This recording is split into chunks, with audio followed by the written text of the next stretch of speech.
Oke, teman-teman, kembali lagi bersama Muklis Channel. Di sini kita ada kulkas 2 pintu ya.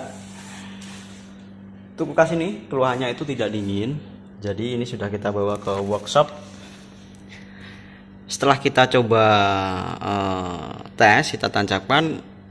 Kalau untuk kulkas yang normal itu sudah sering saya bilang ya, sudah sering saya katakan, kulkas normal sirkulasi freon yang normal itu pipa pres hangat, tuh dryer hangat, body harus hangat gitu. Itu syarat kalau sirkulasi freon sudah bekerja dengan baik.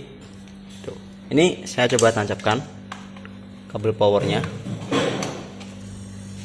dan kompresor, dengaran bunyi ya. Jadi kita hampir jarang ya pakai tang ampere, kita jarang pakai tang ampere, kita cuman pakai insting aja ya sebenarnya. Cuman untuk standarnya memang harus menggunakan tang ampere, tapi kita nggak pakai tang ampere. Kita kalau ngetes presnya kompresor itu cuman di press menggunakan tangan aja. Kalau dirasa berat berarti presnya bagus ya. Kalau kompresor kalau memang dia rusak ya, maksudnya nggak mau kerja, itu biasanya ya cuman dengung aja, nggak ada bunyi kayak berdesis gitu, nggak ada bunyi berbunyi ada motor yang muter di dalamnya, cuman dengung aja ya. Nah ini untuk kompresor ini kan dia sudah kayak ada berdesis gitu, jadi kompresornya kita pastikan nggak bagus ya. Untuk pipa press di sini sebelumnya kita tes itu, nah ini sudah untuk pipa pressnya itu sebenarnya hangat ya, cuman hangatnya itu nggak terlalu hangat banget, jadi cuman sedikit aja ya. Kemudian untuk pipa baliknya ini malah dingin malah dingin. Nah untuk dryernya juga dia dingin. Kalau teman-teman nemuin kasus seperti ini, itu kebanyakan itu karena freonnya buntu ya teman-teman. Jadi sirkulasi freonnya buntu. Jadi untuk pengerjaannya nanti kita akan ganti filter dryernya, kemudian kita isi freon, kita vakum dan kita isi freon yang baru. Jadi kita nggak flushing ya, kita nggak flushing karena untuk kulkasnya sendiri umurnya ini belum terlalu lama. Jadi untuk kalau oli mampet, kapiler mampet itu kayaknya jarang ya teman-teman. Oke, seperti apa video perbaikannya, simak aja terus videonya sampai selesai. Oke, ini kita cabut dulu ya stop kontaknya. Kemudian ini untuk tataan airnya kita lepas dulu supaya kita lebih mudah dalam pengerjaan unitnya.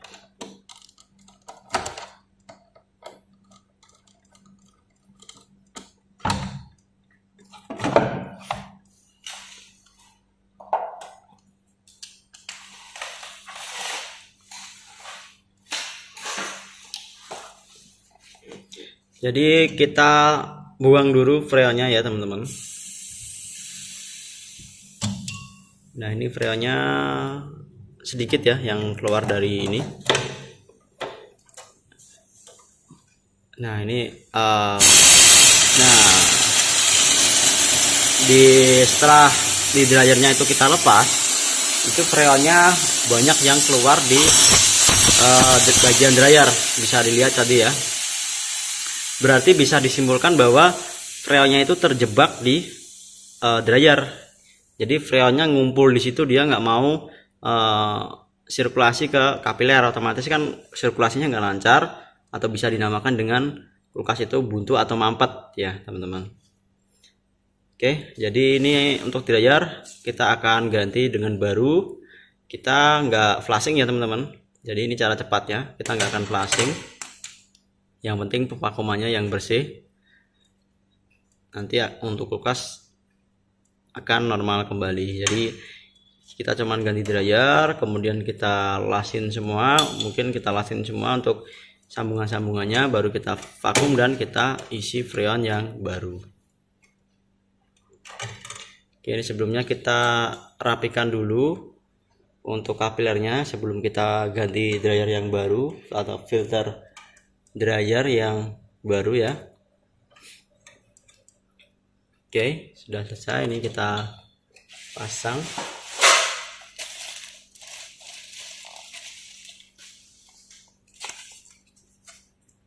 Ini dryernya sudah kita siapkan.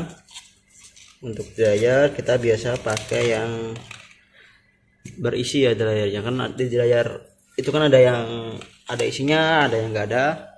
Ini kita pakai yang ada isinya. Kita pasangkan seperti ini. Kita tancapkan di ujung dryer kurang lebih sekitar 1 cm. Kemudian kita pasangkan ke kondenser, ke pipa kondenser ya. Mungkin ini lubang satunya kita tutup karena nggak dipakai, atau mungkin teman-teman bisa pasangkan pipa lagi ya, seperti yang ini tadi. Mungkin bisa teman-teman pasang pipa. Untuk sebenarnya pipa ini untuk kalau di pabrikan itu untuk vakum double ya, vakum 2 sisi. Cuman karena ini kita vakumnya nggak pakai vakum double, vakum 1 sisi, kita nggak perlu pipa ini ya, jadi kita tutup aja. Cuman ya ada untungnya juga ya dipasang pipa ini, contohnya seperti ini tadi. Kalau misal ada kebuntuan kan kita jadi tahu, kita lepas di sini. Kalau freonnya banyak ya berarti bisa dipastikan freonnya itu terjebak di dryer, dia nggak mau sirkulasi ke pipa kapiler. Oke, kita las dulu ya.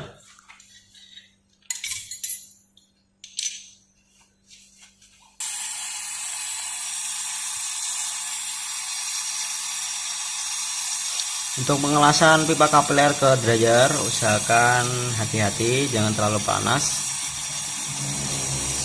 Soalnya kalau terlalu lama atau terlalu panas itu nanti bisa leleh ya kapilernya, atau mungkin peraknya bisa bikin buntu kapilernya, itu juga bisa.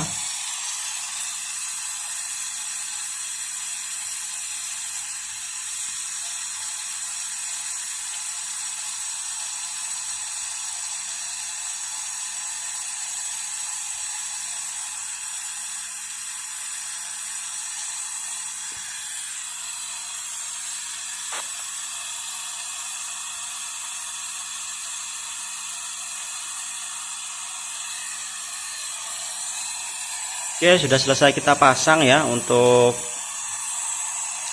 filter dryernya. Kemudian untuk pipa isi atau untuk pipa pemvakuman dan juga pengisian freonnya ini kita pasang.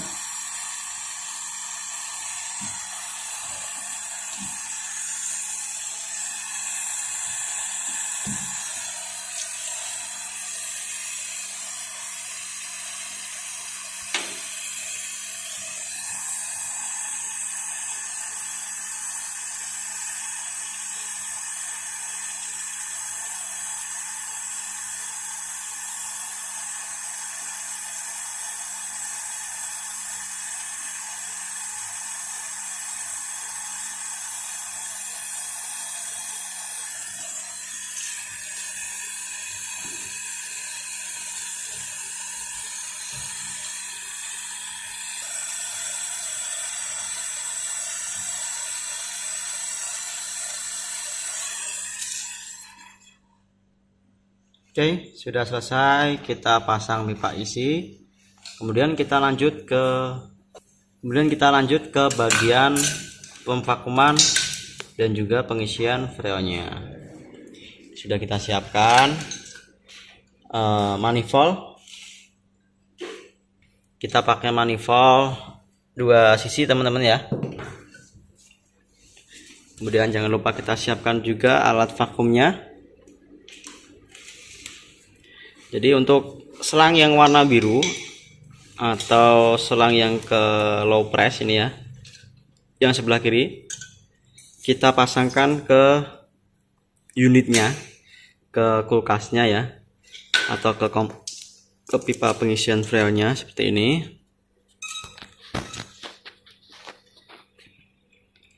Nah, kemudian untuk yang tengah ini kita pasang ke alat vakum atau mesin vakumnya.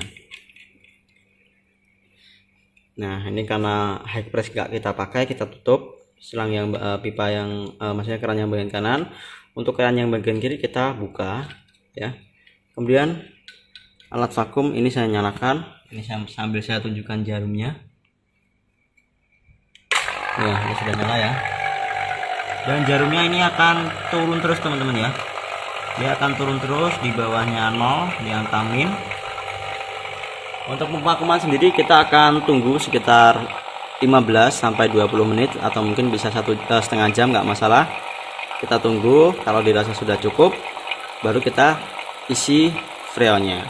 Oke, kita tunggu dulu sampai proses pemvakuman selesai.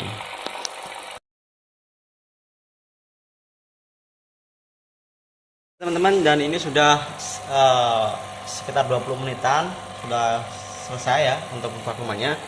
Kita tutup dulu kerannya yang warna biru, kita tutup, kemudian mesin vakum kita matikan, kemudian untuk selangnya kita pindah ke tabung freon. Oke,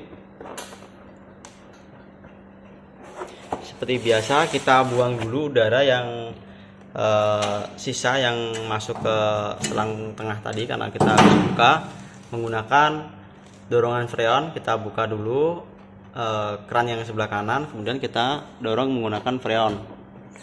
Nah, seperti ini. Kalau dirasa sudah cukup baru kita tutup. Kemudian untuk freonnya langsung kita isikan saja ya teman-teman. Kita buka dua-duanya. Nah, kita isi freonnya kondisi mesin mati ya teman-teman. Jadi kita kira-kira aja. Kalau dirasa desis dari freonnya itu sudah habis, baru kita tutup. Dan untuk tekanannya itu sekitar 80 PSI ya. Nah, ini kita rasa sudah cukup, baru kita tutup. Jadi di 80 PSI kondisi mesin belum menyala ya, masih mati. Oke, kemudian kita tancapkan kabel powernya. Nah, ini sudah bekerja, berdengung kompresornya. Kemudian kita lihat di manifoldnya, dia akan turun terus ya teman-teman, bisa dilihat dia turun. Nah, ini teman-teman perhatikan, kalau semisal dia turun terus di bawahnya 0, di angka min, itu biasanya sirkulasi freonnya dia mampet, nggak normal ya. Cuman kalau dia nggak sampai di bawahnya 0, nggak sampai ngemin ya, intinya itu kemungkinan untuk sirkulasi freonnya dia sudah bagus. Tinggal kita sesuaikan aja tekanan freonnya. Nah, ini kita rasa kurang ya, ini coba kita tambah dulu freonnya. Ini untuk pipa presnya sih sudah mulai hangat ya. Pipa presnya ini sudah mulai hangat. Ini pipa pres ya, yang kecil. Untuk dryernya belum terasa ya, karena baru nyala dia. Jadi ini kita tunggu dulu ya sampai tekanan freonnya itu stabil. Untuk pengisian kulkas satu pintu ataupun dua pintu kita nggak pakai patokan tang ampere ya. Kita jarang pakai tang ampere, kita pakai patokannya itu di tekanan freon. Jadi kita sesuaikan tekanan freonnya itu di angka 10 PSI. Itu untuk kulkas satu pintu ataupun dua pintu. Kalau dirasa sudah stabil di 10 PSI berarti sudah cukup untuk pengisian freonnya, baru kita segel. Oke, ini kita tunggu dulu, kira-kira bisa sampai stabil di 10 PSI. Kalau misal kurang freonnya bisa ditambahkan. Kalau barangkali kebanyakan freonnya tekanannya terlalu tinggi, teman-teman mungkin bisa kurangin lagi freonnya. Oke, kita tunggu dulu sampai stabil di 10 PSI. Oke, jadi ini sudah stabil di 10 PSI ya. Ini 10 PSI. Kemudian langkah terakhir kita segel ya. Jadi ini tadi untuk kulkasnya nggak kita flashing ya teman-teman, nggak kita flashing, nggak kita apa-apain, cuman kita ganti dryer, kemudian kita isi freon.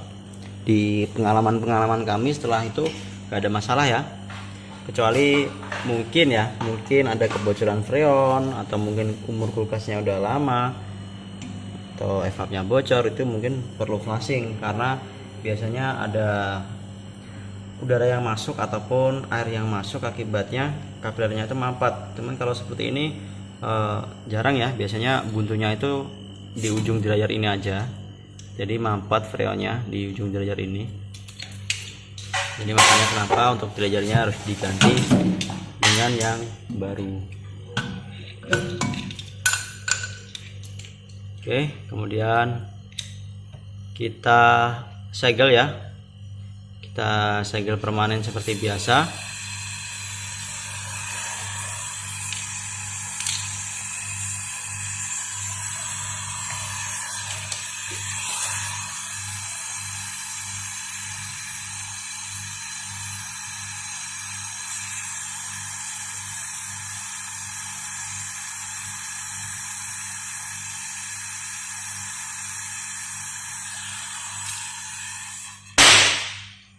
Oke, dan sudah selesai ya untuk perbaikan kulkas kali ini.